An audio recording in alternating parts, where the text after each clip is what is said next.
Assalamualaikum warahmatullahi wabarakatuh. Saya Megaran Febriani Umbaras, Tambuk A22118086 dari Program Studi Pendidikan Biologi Fakultas Keguruan dan Ilmu Pendidikan Universitas Tadulako. Adapun materi yang saya bawakan pada hari ini mengenai telaga. Ada yang tahu apa itu telaga? Nah, telaga merupakan ekosistem perairan darat yang menggenang atau disebut lentik. Telaga ini lebih kecil ukurannya dibandingkan dengan danau, sehingga penetrasi cahaya matahari masih dapat masuk ke dasar telaga.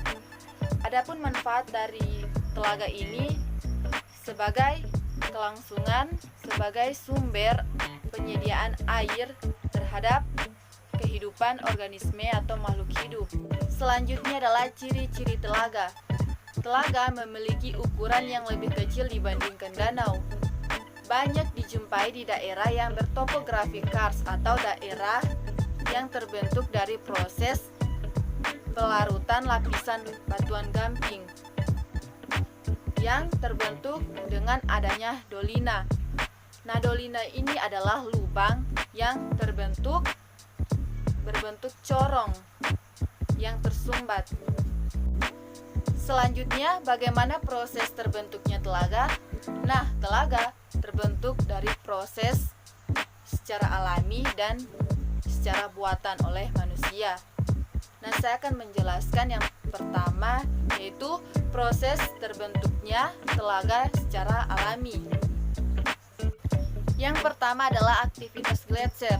Aktivitas gletser ini terjadi akibat gletser mencair dan meluncur ke bawah, kemudian mengikis batuan yang dilaluinya sehingga terjadilah cekungan. Jika cekungan ini terisi air, akan membentuk telaga. Kemudian aktivitas tektonik. Aktivitas tektonik ini terbentuk dari tenaga endogen yang bersumber dari gerakan tektonik seperti patahan dan lipatan dari dalam bumi. Akibatnya, permukaan tanah pada lapisan kulit turun ke bawah sehingga terbentuklah cekungan. Selanjutnya adalah aktivitas vulkanik. Aktivitas vulkanik ini terbentuk dari hasil aktivitas gunung berapi. Jika gunung berapi ini meletus, batuan yang berada menutup bagian kawah akan terlempar dan meninggalkan bekas lubang. Sehingga ketika hujan turun, lubang itu akan terisi air yang membentuk telaga. Contohnya pada telaga Pegunungan Dieng. Selanjutnya adalah aktivitas tektovulkanik. Aktivitas ini terjadi dari gabungan proses tektonik dan vulkanik. Contohnya seperti di Pegunungan Seribu Yogyakarta.